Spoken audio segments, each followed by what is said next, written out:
Il y a une chose que je me répète tout le temps en voyage. On voyage pas juste pour voir. On voyage pour ressentir. L'air est glacé. Le temps change à chaque virage. Tout semble immense, désertique, et pourtant plus vivant que jamais.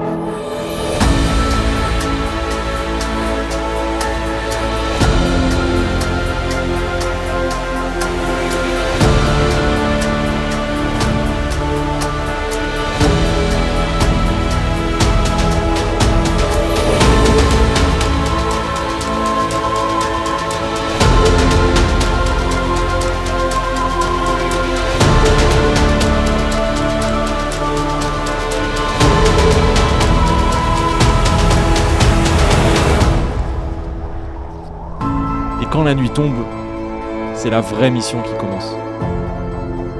On est venu jusqu'ici pour essayer de voir, pour la première fois de nos vies, des aurores boréales. On a attendu des heures dans le froid glacial. On a fait des centaines de kilomètres en bus pour espérer en voir. On a suivi les applications, suivi des guides, mais la nature en a décidé autrement. Et après 3 nuits de recherche,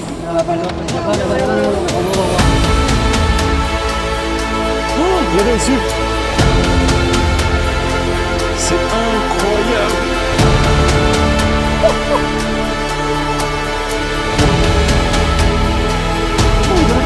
On est partout.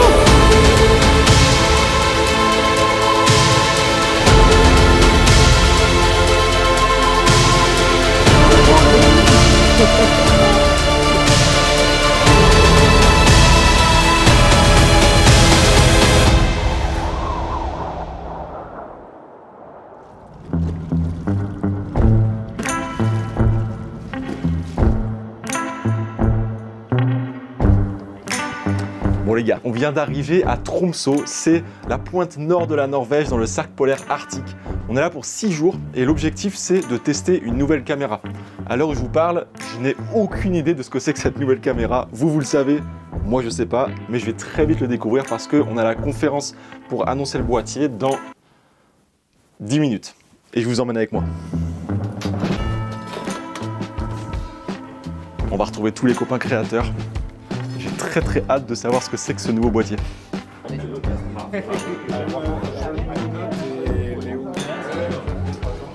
C'est quoi ta prédiction? Écoute, prédiction, soit un S1X, soit un S1R2 et un appareil vidéo plus tard dans quelques mois. Oh, c'est joli. Voici la salle.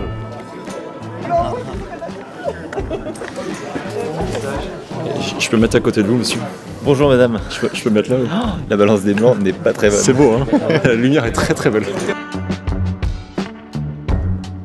Bon bah on est sur le S1R2, on vient de découvrir ça. On va aller le récupérer juste à côté. Ça va? Ça va. Ouais, très bien. Pas encore eu là. Non, pas encore. Merci beaucoup, c'est gentil. C'est Noël après l'heure. La boîte est toute blanche, toute nouvelle, avec moins de plastique. C'est éco-responsable. Je répète tout ce qu'ils m'ont dit. La bête. Ah, en fait, c'est vraiment la taille du S5 2X. Check l'écran. Tu peux mettre dans n'importe quelle position. Ouais. Tu peux faire ton petit top shot tranquillement. T'es content ou pas? Hein? T'es content? Pas mal. J'aime beaucoup le carton blanc, le blanc un peu cassé. C'est joli, hein? Ça va assez bien avec. Ça te va très bien, ouais. L'autre chose. Ouais, puis avec la barbe un peu blanche, là, ça va bien. Bah aussi, voilà, ouais. oui.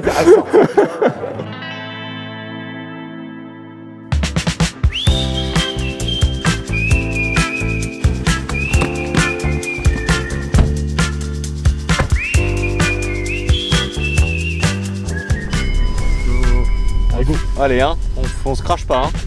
On se crache pas en direct. Tu me dis pour la vitesse? Ouais, un tout petit peu plus encore. Plus quoi?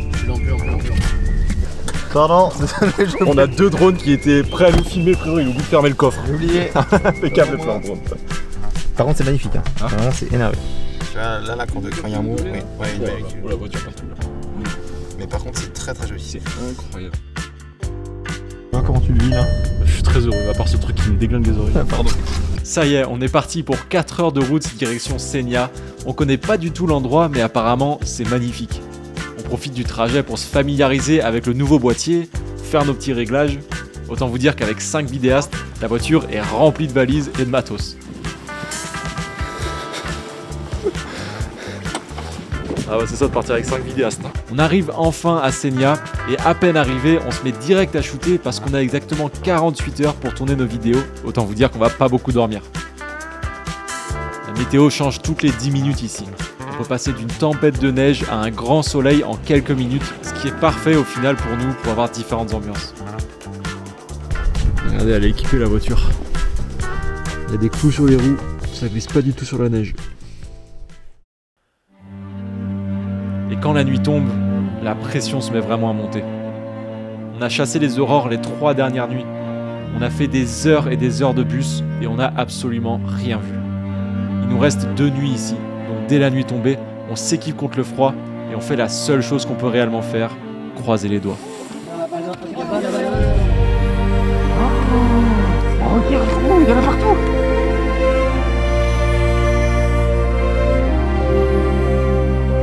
Juste au-dessus. Oh, regardez au-dessus.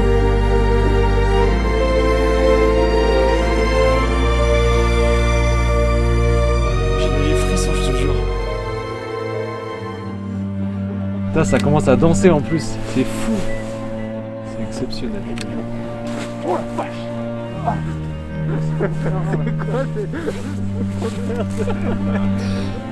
C'est qu'elle rentre bien.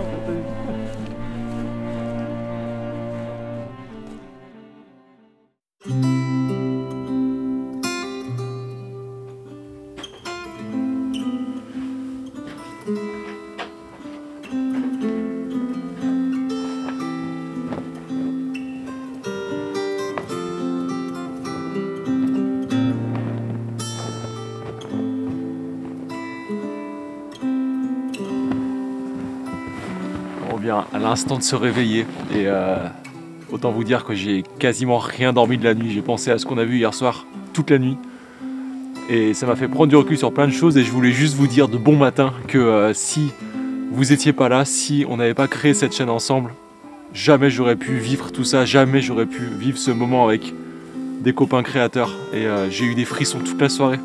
Et voilà, j'ai pensé à ça pendant la nuit, je me suis dit, il fallait quand même que je vous remercie parce que c'est grâce à vous que je peux vivre tout ça. Je suis hyper reconnaissant. Donc voilà, bon allez, on y va, c'est la dernière journée. On s'est réveillé tôt pour profiter de cette dernière journée et profiter du jour parce que il fait pas jour très longtemps ici en hiver. Et j'en ai profité aussi pour me trouver un petit spot pour me poser et vous parler de ce nouveau boîtier qu'on utilise depuis quelques jours. Je me pose 5 minutes pour vous parler de ce nouveau boîtier. Ça fait pas mal de jours qu'on l'utilise, qu'on le pousse un peu à bout pour voir vraiment ce qu'il a dans le ventre. Donc je voulais vous en parler. Le S1R2, c'est donc le tout nouveau boîtier de chez Lumix. On a là un boîtier plein format. Pour moi, c'est le boîtier le plus polyvalent de chez Lumix. Donc pour ceux qui veulent faire et de la photo et de la vidéo, ça va vous intéresser. On a un nouveau capteur plein format de 44 millions de pixels qui peut filmer jusqu'en 8K 25. Alors on sera en 4.2.0 mais on pourra quand même filmer en 10 bits. On a enfin la 4K 120 en 4.2.2 et en 10 bits, ce qui est une très bonne chose. Alors il y a un léger crop mais on a la 4K 120. Globalement sur la partie esthétique, on a un boîtier qui ressemble beaucoup à la gamme des S5 II. On a quand même pas mal de petites choses qui changent, notamment ce nouvel écran orientable et pivotable qu'on peut venir mettre dans tous les sens pour venir shooter dans des situations un petit peu compliquées, mettre le boîtier par terre, le mettre très très haut. Je me suis énormément servi de ça pendant ce tournage ici en Norvège. On a un nouveau viseur comme vous pouvez le voir qui est complètement rond, ça c'est une nouveauté aussi chez Lumix. On a un nouveau switch juste ici pour passer du mode photo à vidéo. Ils ont rajouté dans ce boîtier un outil dont je me sers beaucoup en ce moment, c'est les fausses couleurs. On a accès aux fausses couleurs directement dans le boîtier, pas besoin de venir brancher un moniteur comme dans beaucoup de boîtiers. Les fausses couleurs, ça va vous permettre de pouvoir bien gérer votre exposition pour exposer votre log. J'en ai fait une vidéo juste ici. La stabilisation sur ce boîtier est exceptionnelle. Aucun plan de cette vidéo a été tourné avec un stabilisateur. Aucun de nous 5 a pris un stabilisateur pendant le voyage. On a tourné tous nos plans à la main en marchant avec le boîtier et honnêtement, j'ai été agréablement surpris, c'est exceptionnel ce qu'ils ont fait avec la stabilisation. Ils ont intégré une nouvelle stab active. Forcément, on va pouvoir amplifier la stabilisation avec quelques réglages. Mais honnêtement, même sans en activer une seule, c'est assez exceptionnel de voir à quel point c'est stable. Si on veut augmenter l'intensité de la stabilisation, il y a un nouveau mode intégré au boîtier qui s'appelle le Crop Plus, qui va utiliser une nouvelle technologie pour justement éviter de cropper dans l'image. Donc ça va être très utile quand on veut faire des plans larges. Un petit mot rapide aussi sur les couleurs de ces boîtiers Lumix, parce que le Vlog, c'est un bonheur à utiliser. Hier soir, je me suis posé avec mon Mac pour commencer à étalonner quelques plans, je ne pouvais pas attendre. Et surtout, je voulais voir un peu la qualité de ce Vlog. Et je trouve que vraiment, je sais pas, il y a un truc avec les couleurs que j'adore sur les boîtiers Pana avec le Vlog. Donc là-dessus, je vais prendre beaucoup de plaisir sur la partie étalonnage. Autre nouveauté qui est sortie en même temps que ce boîtier, c'est une nouvelle application qui s'appelle Lumix Flow. C'est une appli qui est totalement gratuite et sur laquelle on va pouvoir faire pas mal de choses, dont se servir de notre téléphone pour faire un moniteur. Ça, c'est quelque chose que je trouve très pratique. On relie les deux avec un câble USB-C et il n'y a rien d'autre à faire. C'est aussi simple que ça pour transformer votre téléphone en un moniteur. Forcément, on va pouvoir aussi accéder à tous les réglages pour changer la balance des blancs, les ISO, la vitesse, etc. Mais cette appli, elle ne sert pas uniquement à ça. Ce qu'il est possible de faire aussi, c'est de créer des storyboards. Donc ça, c'est très pratique pour un petit peu se projeter, surtout si on travaille en groupe. Ce qu'on va pouvoir faire aussi, c'est organiser et structurer tous les rushs, comme ça, quand on arrive sur notre ordinateur pour faire le montage, tout est bien organisé dans les bons dossiers. Je trouve qu'ils ont fait très fort avec cette application Lumix Flow. On n'a pas encore parlé de la partie photo. Donc vous savez, moi je suis plutôt vidéaste, mais quand je suis dans des endroits comme ça, qui sont aussi inspirants visuellement, je ne peux pas m'empêcher de faire des photos. Je dirais même que limite c'est 50-50. Je prends autant de photos que de vidéos. Je prends un vrai plaisir à le faire. Et avec ce boîtier encore plus. Comme je vous le disais, on a un nouveau capteur à 44 millions de pixels. On a énormément de détails dans les images et je trouve ça juste fascinant de prendre des belles photos, de venir cropper, de zoomer dedans pour recadrer parfaitement la photo. Grâce aux 44 millions de pixels, on peut faire ça. Donc le fait de pouvoir partir en voyage comme ici avec un seul boîtier qui fait photo et vidéo, c'est un luxe. Forcément, il y a quelques points négatifs sur ce boîtier.